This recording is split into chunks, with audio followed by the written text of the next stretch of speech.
I got to tell you, I got to the point where I didn't know where my life was going. I mean, the radio was fine, but a personal life, it's hard to balance both, work and home. And so I had talked to a friend at work, and she says, well, look, I have a therapist. And so I went to the therapist. And, it's a prideful thing. Yeah. Because my daughter told me at one time she was going to a therapist, and I was like, you don't need to go to a therapist. And I looked back in my mind and went, wait a minute, you went to a therapist, Mike. And I went to this therapist to figure out with this divorce and the custody and trying to work things out. And who am I? Will I be able to marry again? Right. You just question everything. And the therapist, the bottom line, she said, you need to quit worrying about everybody else and take care of you. And I thought, you know what? I never thought about that. I'm too busy worrying about everybody else and how the scenario might or might not turn out. I can't control the situation. I got to take care of me. Yeah. And I started doing that, and life got much better. This is the Turn Your Life Around podcast, and I'm the 180 Lady. I've been helping people turn their lives around since 2007 as the founder and CEO of a large mental health company. The purpose of this podcast is to have meaningful conversations with old friends and new friends. Everyday people just like you and me about how they turn their lives around. We'll discuss all things mental health, fitness, finances, relationships, parenting, spirituality, you name it. My hope is that you can take something away that will encourage you today. I'm your host, Sarah Coates. Are you ready to turn your life around? Hello, welcome to the podcast. I'm really excited for you to hear this episode and hear from our special guest today. And as soon as you hear his voice, you're going to immediately recognize him if you listen to country radio in the Triangle. But I'm super excited to have one half of the Mike and Amanda show on with us today from QDR 94.7. Hi, Mike. Welcome. Thank you for having me. It's an honor. 94.7 QDR and only QDR. That's how you say it, actually. I love it. Say it again. I need to practice. QDR and only QDR. It is, and only QDR. Yeah. I mean, is it not the greatest country radio station on the planet? I've been listening to it since before it was country, when it was rock and roll. Oh, I didn't even know that. Yes, from 73 to 83, it was rock and roll. Okay. And I joined in 88. I was doing news. And then I went overnight, and boy, that hurts working overnight. And then the consultant came to town, threw the cassette on the table of the air check and said, you need to be on the morning show. And so 32 years ago today, and this is August 12th, 2024. Wow, that flew by. Congratulations, 32 years. What a strong, solid career. I don't know if you know who Cal Ripken is. Yeah, baseball just a little. player. I call myself the Cal Ripken of radio because I managed to keep a job. Yeah, that's awesome. Well, that just shows how great you are at your job. Oh, thank you. I enjoy it. So that's the bottom line. When we're at a party and people are talking about what they do, whenever I say what I do, somebody always perks up and go, have you met so-and-so? Mm-hmm. What's your job like? It's always a fun thing. And I love what I do. It's just, I'll tell you this, the hardest part for me is getting there. Getting to work. Oh, okay. That's the hardest part of my job, getting up and getting to work. Well, how early do you have to get up and get there? 3:45 is my alarm. Oh, my And goodness. then 3:50 is the backup alarm, but I never make the first alarm half the time. Yeah. What time do you go to bed the night before? Well, 8:30 maybe, and that's late. Yeah. But, summertime, you just can't go to bed when it's daylight. No. It's tough. It's my dad called the other day, said, son, you've been tired for 40 years. I was like, well, it's what I do. It's what I love to do. I don't know how to do anything else. Yeah, that's what I was just thinking. Like, can you even imagine not doing this? No. In fact, there was about 8 months of my career that I was doing commercial production and working with clients and coming up with ideas for commercials, which was great for my physical well-being because I'd wake up at a decent hour, I'd go work out, I'd eat better, but I felt I was missing something. Right. So I got back on the air, and I haven't looked back. It's who you are. It's your purpose. It's the reason you're here. I think it's awesome. Thank you. That is so great. And we love listening. I listen most every morning to the morning show. And well, thank you. I mean, that's what means so much to me is I can't obviously see the people. Right. But when we come out and about and somebody will grab me and say, man, I about ran off the road the other day laughing when y'all said blah, blah, blah. Yeah. Or what I really love is like this lady came up, I might get emotional. This lady came up to us and we do the hometown Yes. tour where we go to various towns. And this lady came up and she grabbed us and started crying. And she said that she was going through a real bad time and that we made such a difference in her life that it kept her going. Yeah. And, you don't realize that. Yeah. That Yeah. you're actually making a difference because you are in their lives every day. You're Right. part of their routine. They feel like they know you. They tell me things about myself and I'm like, how did you know that? Yeah. It's like, well, you talk about it all the time. I'm like, oh yeah, I forget. Right. I forget people are listening. Well, I was just going to say, listeners feel connected to y'all and we feel like we're friends. Like it's like these friends you get to listen to every morning. And I totally agree. It's part of the routine, part of the morning routine for most people. And it's like, it's like talking with your friends, except you're not really talking, you're listening. And it's just, I don't know, it feels connected. And my co-host Amanda and I, we're friends and we're telling stories to each other from the weekend, say, and we're cracking each other up, except we're on the radio. Yeah. And people can relate to the scenarios that we're going through because they often do have the same issues. Yeah, for sure. Like, for example, I told this one today. Sunday is the pool day at the Wheless Country Club. So my lovely wife beat me out to the pool and she had her music on, which was Celine Dion blaring across the yard. Well, I don't want to hear the female love ballads on a Sunday. Right. So how do I deal with this? I want my beach music, my country, my rock. How do I deal with this? I don't want to upset her. So I said, well, take the earbuds, the earbuds, whatever. Yeah. And we'll go outside. I'll be prepared to listen to my music with Celine in the background. Or maybe she'll change her mind. I walk outside and she says, you can disconnect my phone and put your music on. And I thought, yes, I have made strides in my marriage. Yes. This is what real communication in marriage looks like. Yeah, but that, like the arguing over music, that's relatable. And we talk about that on the air, and then somebody will call in and go, we have that problem in the car all the time. That's what I love to talk about, is just everyday stuff. Yeah, yeah, that is so cool. Oh, well, I'm so thankful for you all because you just bring sunshine to the radio every morning. Oh, and it thank you. Makes everybody's morning commute or morning routine so much better. Well, we enjoy it. I mean, it really does. And the listeners call up and I just noticed such a difference. And the pandemic really changed everything. But when Amanda joined the show, that helped because she has a bright ray of light that helps make everything better. And they love her and they call up and tell us that they love us. And because it gives them the energy. I don't know why that is, but it's great feedback. It's great to know we do touch lives. Yeah. Definitely touch lives. So how did you get into radio to even start 32 years ago? I started in 1981 when I was 15 and a half, literally. Wow. My dad threw a paper on the counter and said, there's a job at the radio station. Go get it. I'm like, I always knew I was the class clown. I can see that. And and I wanted to do something in TV or theater. I never thought about radio. Right. Well, it turns out my dad was in the Kiwanis Club with the head of the radio station. And he said, give my son a job. Yeah. Because he always wanted to do radio, but never could because his mother thought that wasn't a profession that you should get into. Because at the country club with all the ladies playing bridge on Tuesday, they had sons that were going to be doctors and lawyers, and she didn't want a radio kid not making any money. Well, I thought it was a dumb idea, but I'll give it a shot. I sounded horrible. I talked out the back of my throat. 1050 AM WWGP, the top dog in modern country music. But it intrigued me because when I was young, I used to listen to the radio, the AM radio. Yeah.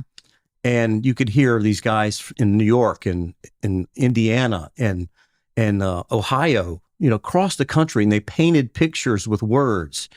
And I was really intrigued by that because sound effects and music make you have to think about what's going on in your mind. You paint that picture. You don't have to necessarily see it. Yeah. And that's what's even harder about radio. You have to paint that picture. But now with social media, it's different. Yeah. But so I did it at 15. I couldn't drive. My dad had to take me. It was signed on the air. You had to sign on the air. The old fashioned press the button and the thing signed on the air at 6 a.m. And then about 7:30, he'd go to McDonald's and get me a big breakfast and bring it to me. Really? Yeah. And there was an FM next door. So on the weekends, I'd work 6 to noon on the AM, noon to 6 on the FM. Right. And then, I did it in college. And then I did it full time right out of college. Mm-hmm. And I realized I wasn't a news director, so that didn't work. So I started just being myself, which is cracking jokes. And next thing I know, I'm on the radio in the morning show. That's so cool. Yeah. So you've really been doing this forever. I know. Yeah. It's but it's like the song, Kenny Chesney's song, "Don't Blink." I mean, you literally go to bed when you're 9, you wake up when you're 25. I mean, I was the youngest kid in that building at QDR at 23. Wow. Now I'm the senior guy. It's amazing how time flies. It is. My kids are getting ready to go back to school next week. And don't blink. And then your kids grow up, like overnight. I know I'm holding my daughter Logan in my arm like a football at Wake Med. And the next thing I know, she's backing out of the driveway. Oh, I'm gonna cry. Yes. I know. And then they go off to college and you're like, oh. And then they come home from college and you're like, no, go back there. Go. I'm getting used to you not being here finally. Right. So on this podcast, we talk to friends who have turning life around stories. And so I know that you have a pretty impactful story that you hopefully will share a little bit about with raising your daughter as a single dad. Can we talk about that for a minute? Oh, yeah. I mean, no, I don't wish divorce on my worst enemy, but it happened to me. Yeah. And it wasn't pretty, and you're fighting for custody, and it's just not a pretty thing. And people that are going through this, you just got to persevere. You got to try to be the bigger person. You got to try to avoid court because lawyers are only trying to take your money. They'll talk nice to you, but at the end of the day, it's just not worth it. But I was a single parent. I ended up being a single parent who had to have a village raise her. I had to have the neighbor who would give me a key. I would let Logan in, put her on the couch at 4:00 in the morning, lock the door, go to work. Then they would help get her ready and somebody else would pick her up, take her to school. And her mother was around in her life. It's just, she had the same profession I did. And so it was just difficult. And then I'd pick her up and I'd go try to go to carpool and pick all these girls up. And I'm half asleep driving, getting in the carpool lane, trying to go, okay, I'll take a nap now. And we'll go to Girl Scouts and dance and get the homework done. And then, we'll get some sleep. And then Daddy can have 30 minutes to himself. And it was tough. But if you show your child love in a divorce, if everybody's showing your child love, then they grow up just fine. Right. And I look back now and I thought, wow, that was a lot of work, but it was worth it, and she sees that. She sees that we worked hard to raise her, but there was a lot of days sleeping on the floor in the studio, and she'd eat breakfast on the microphone, say hi to everybody. Oh. And, it was a tough time, but I look back and she's doing great. And, I don't regret anything. It's just, it happens. Things happen. Right. And I was just talking to someone at work today who had to bring her baby in on the radio, and her childcare has moved away. She didn't have any help. And I said, honey, my daughter was raised in this building and it's going to be fine. You'll figure it out. Right. It always works itself out. And that's what I got to tell you right now. Yeah. Isn't that true? It always works out. I mean, that's so hard for some people when they're looking at maybe their worst low point in their life, to think that it could possibly work out. But if people just dig deep, I think that it usually does. It may not work out the way you wanted it to or the way you thought it was going to, but it does work out. And I think most of the time we're stronger humans, stronger individuals when we go through the mess and come out the other side. Yeah. I mean, you gotta experience pain. Yeah. The problem is the not knowing where you're going to go, where it's going to be, because I was always fearful about, got to protect her, and that's just, as a parent, that's what you do. Yeah. Yeah. How are you? I don't know, maybe this is a loaded question, but like, as a man going through that kind of situation, how were you able to ask for help? I mean, obviously that's what you did. And I think stereotypically, most men don't always ask for help. I got to tell you, I got to the point where I didn't know where my life was going. I mean, my radio was fine, but my personal life, it's hard to balance both work and home. And so I had talked to a friend at work, and she says, well, look, I have a therapist. And so I went to the therapist, and it's a prideful thing. Yeah.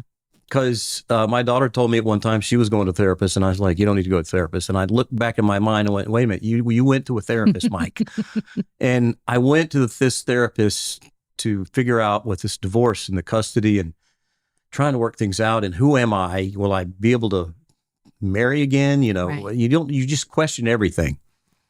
And the therapist, the bottom line, she said, you need to quit worrying about everybody else and take care of you. And I thought, you know what? I never thought about that. I'm too busy worrying about everybody else and how the scenario might or might not turn out. I can't control the situation. I got to take care of me. Yeah. And I started doing that, and life got much better. Right. Yeah, I think a lot of times people, as you know, I'm a therapist also. And so I do know that very well. So maybe, are you charging me for this, by the way? No, session? No. I should be paying you to be a guest on the podcast. I think a lot of people feel selfish taking care of themselves. They feel like that's selfish to put myself first in this situation because I have kids or family or coworkers that need me. But we always say like self-care isn't selfish. Taking care of yourself. You can't pour from an empty cup. If you're not taking care of yourself, you can't give to anyone else because you've been depleted. But that's the way it is in the family. My family, my mom's that way. What do you need in the kitchen? I'll take care of it. You just sit down. My sister's the same way. They're providers and givers, and they worry about everybody else. And so I've got that same trait. And so and I don't like conflict or negativity. And so when that happens, I just want it fixed. Men just want to fix whatever is broken. And when we can't do it, we get all lost and confused and frustrated. Yeah. And that was what I was going through. I can't just fix this. Right. And so your village came in and helped. Yes, and I did. When my daughter graduated college, I thanked everybody in that village. I mean, there were so many parents. I was a dance mom. I love it. And my dance moms helped get her places. I mean, and her mom was there. It's just, she couldn't do but so much as well. And so I had a better chance to take her places and do things because I had a little bit more free time. But it's draining, and you doubt yourself on a lot of occasions. As a parent, you'll always think, I'm never doing everything right. True. You'll always doubt yourself. Yeah, and that parent guilt, mom guilt, dad guilt. Yeah. Yeah, you often question because there's no textbook or guide really how to parent, and you lean on maybe friends and family to tell you or guide you. But at the end of the day, sometimes you just have to make those decisions in the moment as a parent. And then you question yourself, was that the right thing? Absolutely. But you know what? And I get feedback from the listeners that have been listening for so long that will come up to me and go, when your daughter was going to elementary school, my daughter was going to elementary school. And they've kind of paralleled each other over the years. When your daughter had that wreck in the car at 16, my daughter was also she had a wreck. And, when you're talking about you worrying about your daughter going off to college, well, I was going through the same thing. And I realized, well, I'm not the only one that went through all of that. Right. And so it's rewarding to know that other people are going, that sometimes you have to look at other people's situation, and see, okay, I'm not the only one. Yeah, I'm not alone in this situation. You had the platform to talk about it and share your stories, and then the listeners are connecting with you like, oh yeah, I'm going through the same thing. Yeah. And it's good to get that feedback from, I had a guy call today, said he drives a Coca-Cola truck. Been driving from Johnston County. I don't know. He's been driving for 38 years, and he's been the 32 years of that. I've been hearing you on the radio, and you were making a difference in my life. And he says, I'm just glad you're still there. And I was like, wow. I mean, it's amazing that he's listening that long. Right. Right. Because a lot of people tune in and out. It's like a it's like a restaurant. You don't always eat at the same place. Right. Go somewhere else. But that's dedication right there, and that's awesome. Well, yeah, you might eat at different restaurants because you haven't built the kind of connection. It's like we were talking about a minute ago. Like, I know I can speak to it because I'm a listener. You just feel like these are your friends. And so why wouldn't you just listen to your friends every morning? Why would you do something different where, you might eat at different restaurants because you haven't really built a connection with the restaurant owner or the staff, maybe. And so, yeah, you might bounce around restaurants, but I don't know. I just think your listeners on 94.7, they're just going to keep tuning in because their friends are talking that morning and they want to hear what they have to say. I think it's awesome. It's humbling. It really is. Yeah. I think, again, back to being a therapist, a lot of people don't know their purpose in life and they feel lost because they feel like, what is my purpose? What am I doing? I would think that you don't feel lost in knowing that, this is purposeful. I hear you saying it. I feel like a therapist. Mm-hmm. That's one of the things I didn't study to be a therapist. Right. I was kind of thrown into radio, and early in my career, I remember getting a phone call from a girl that said, she called the request line and said, "Hey, my water broke. What do I do?" And I'm like, No I thought you were requesting a song. That's not what a qualified do. Then I had to think. And back then I had to open the phone book up, and I was trying to give her a phone number. I'm like, do you have any family with you? She goes, no. She's calling from a payphone. So I'm trying to talk her down. I'm kind of like 911 and therapy at the same time, trying to talk her down off the ledge. And I found a number and I called an ambulance for her and got that ambulance to where she was. And, I have people that call up and, they're want to hear a song. It's a sad song. And you can tell in their voice, they're going through something. It's like, why do you want to hear this? Yeah. Because, well, we just found out my brother has cancer and, blah, blah, blah. And so you try to talk to them and soothe them because, that's what they need to hear. They need to hear some positive words. Right. And so I learned that I'm pretty much like a therapist, and Amanda, she's great too. Yeah. We kind of tag in each other when we need to try to console some people, Yeah. That's awesome. Well, people trust you and trust Amanda. And so they're going to share their hard stuff with y'all. That is really cool. Which is, I'm honored that you're willing to share your personal life with me. Yeah. So switching gears, because I know I've asked Amanda the same thing before. Like, who are some of your favorite country stars that you've interviewed or hobnobbed with? Do people still say that? Hobnobbed? I say that because I'm of that era. Blake Shelton. Oh, Great guy. He would roll with whatever we did. And that even goes back to the mullet days. He just has that personality. Luke Bryan has a great personality. They're getting worn out by being on TV and multimedia stars. But the both of them, I gave Luke Bryan a guitar in Nashville to play a song for me. He played 9 minutes of 90s country for me. Oh, I love it. Garth Brooks, great guy. He just knows how to roll with it. Trisha is too. You can sit here and ask me. Keith Urban has the best cologne. I want to smell him all the time. The best cologne. He walks by and you go, oh, I'm not even a woman and I'm just turned on. Wonder what it is. Do you know? I don't know. I don't know. Would that be weird to be like, hey, what kind of cologne do you wear? I need to buy the same kind. You can smell him coming into the room and you're like, oh, gosh. Somebody asked Siri, what cologne does Keith wear? You name somebody. I've had the pleasure to meet them. Loretta Lynn. Oh, wow. I got to sit on the tour bus with Loretta Lynn at the State Fair, I don't know, many years ago. And she, come on, sit down beside me. And I was like, okay. And she told me her life story. I don't know if you saw the movie Coal Miner's Daughter. I've seen that. With Sissy Spacek. So she basically told me the movie, and I'm like, I know, I saw the movie. And I'm like, she told me the movie, but I've had moments, so many great moments.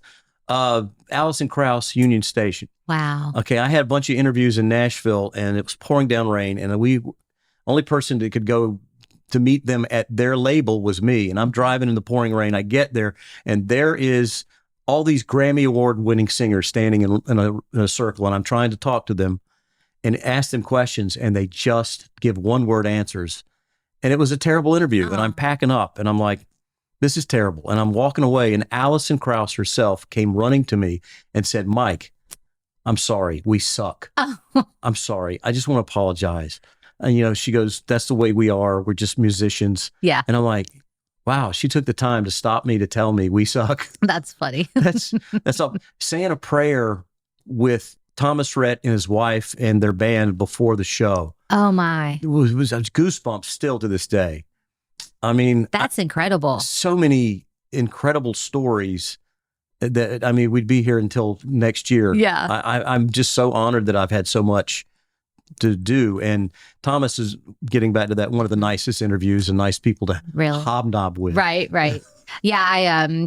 I just, follow him and his wife on Instagram, so I get a snippet of their life that they choose to share. They just seem like incredible people. I know. Don't you just want to eat them up? They're just so I'm like, sweet. can I come hang out? And I want to meet your girls because they're just adorable. Oh, I know. Yeah. It's crazy. That is so neat. What about George Strait? You ever met him? Several times. Got the honor to bring him on stage at the Dean Dome and see him at I guess it was the RBC Center before it was the PNC Arena. Mm-hmm. I got to stand backstage with him and my old first partner, J-Bo, who's 6'7", 400 pounds. And George isn't that tall. No, yeah. And he doesn't talk a whole lot. He's a man of few words. He and Alan Jackson, or if you're sitting in a room with them, you're going to be the one talking. Really? Yeah. But Pure Country had just come out. And so, that was just, he was huge. And, we chatted backstage for a little while. I don't remember what we talked about, frankly. Yeah. And I've met him a couple of times, but you know how with the meet and greets are at a lot of these shows, it's kind of like you just, right. Stand back and put your arm up and get a picture and you move on. You might say hi, but George, he's nice. He's very nice. Yeah. He's just laid back. Yeah. Laid back. Yeah. We, I went and saw him in May, with, oh my gosh, I'm blanking out. Chris Stapleton. Oh yeah. And Little Big Town.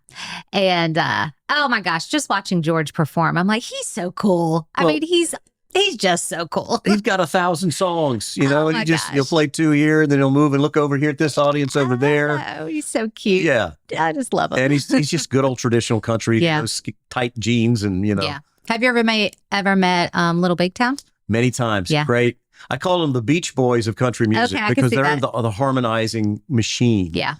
And I mean, they're just so good together. So you just met everybody, it sounds like. I mean, I could just name names and you're like, yep. Luke Combs. When Luke is he's a great guy, but I mean, he knows he's a good singer and he knows he's got his agenda. So he's not, you're not hobnobbing with him. Okay. But man, he can wail. I've given him a guitar and he's singing cover songs and he's just so good. Chris Stapleton, I got to know him several years ago, and I'm sitting in a pool listening to his single Whiskey. Here I am blanking my own Putting you on the Whiskey. spot. Yeah. And it hadn't been released really to country radio. And so when we went to Nashville one time, nobody'd heard it. Nobody really knew who he was. He wrote the song "Drink a Beer" for Luke Bryan. Right. And he was getting out there, and I said, "Can you play this song, that Tennessee Whiskey song?" And he goes, "Okay, sure." And he's real quiet and shy. And then he just wailed it. And everybody in the building was like, where's that coming from? And man, he took off after that. It's just amazing. And I don't do much on YouTube, but that blew up on YouTube. It's amazing. He's so good. He was writing for a long time before performing, right? Exactly. Yeah. And he looks like he came out of a Marshall Tucker band in 1977. Right. And you're looking at him, he doesn't have the look. And you're like, oh God, what are we getting into here?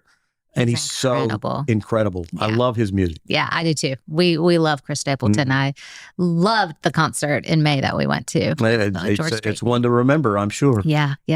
And so you've won some CMA awards and some other awards. Tell us about those.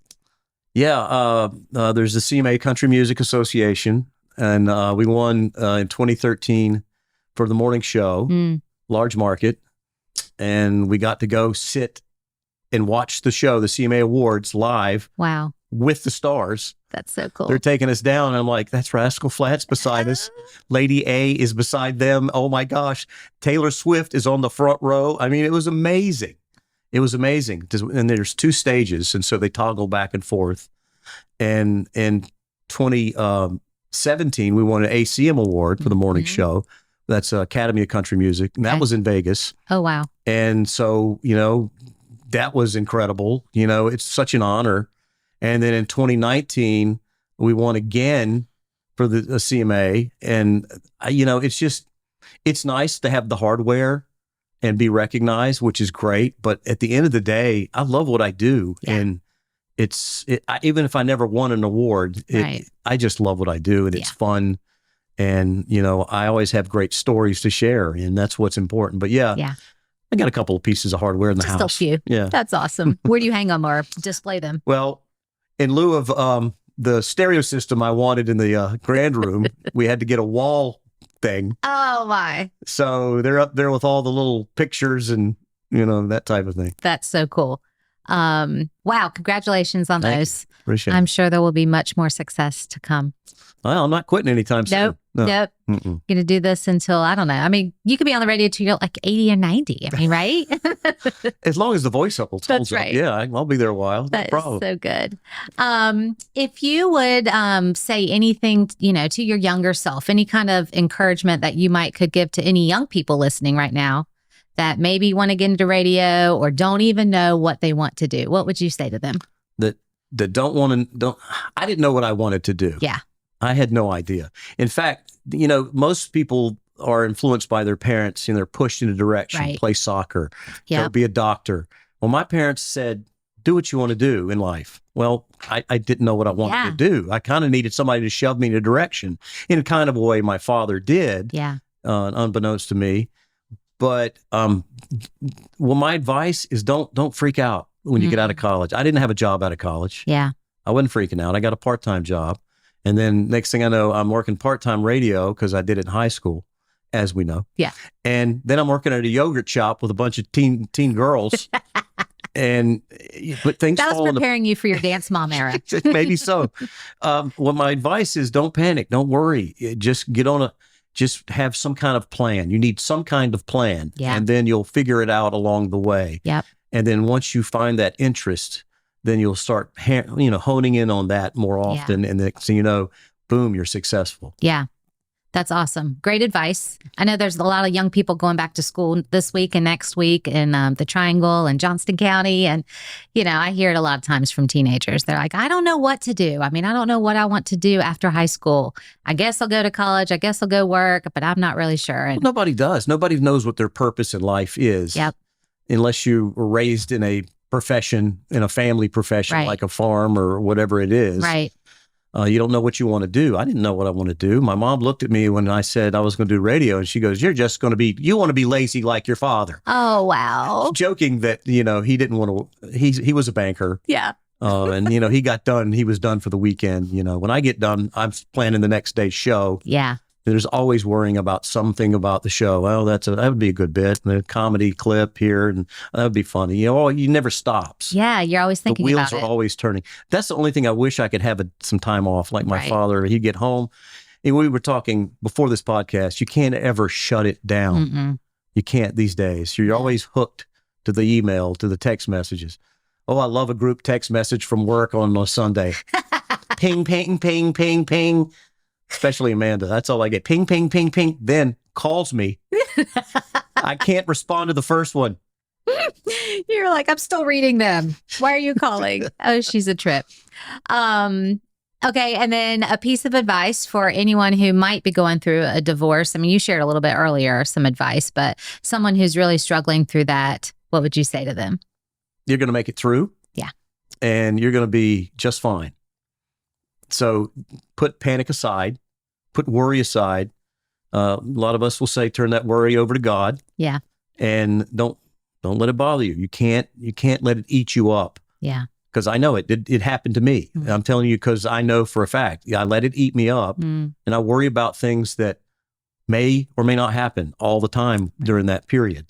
And it doesn't do any good. I mean, worrying does you no good. Right. So Right. just quit worrying.